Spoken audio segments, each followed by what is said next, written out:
even though it has been expanding, deepening, and also diversifying, there's still a heavy load on the banking sector, right?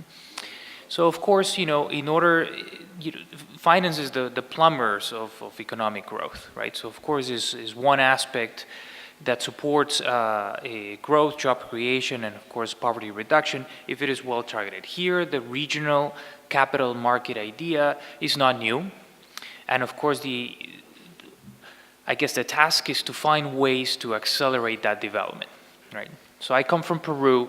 In Peru, the MILA market, the multilateral in Latin America that comprises Chile, Colombia, and Peru, was developed around 2008, and then Mexico joined MILA in 2014 or thereabouts.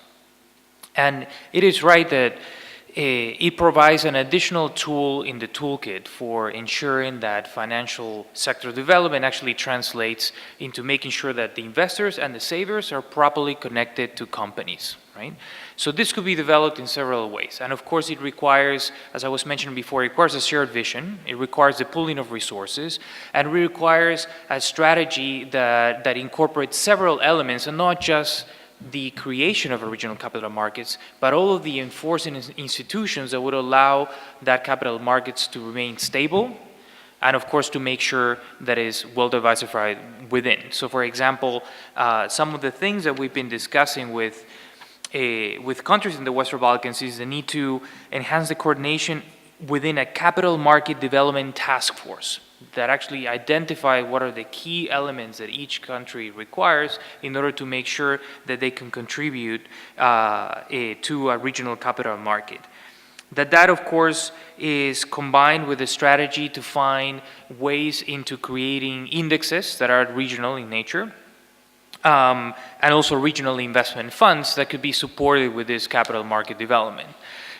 More specific things, for example, could be accelerated is the creation of an EU passporting style for investors, which currently doesn't exist, and this will cover also market intermediaries. That's of course a precondition for a regional capital market to develop. And this passporting framework could also go beyond the capital markets development and much more into labor mobility as a whole, not only for investors, as I was mentioning before. Reforming migration policies, of course, an integral part of this integration agenda, and making sure that professional services are also recognized, whether it's not only financial experts, but also doctors, engineers, architects, and so forth. Right?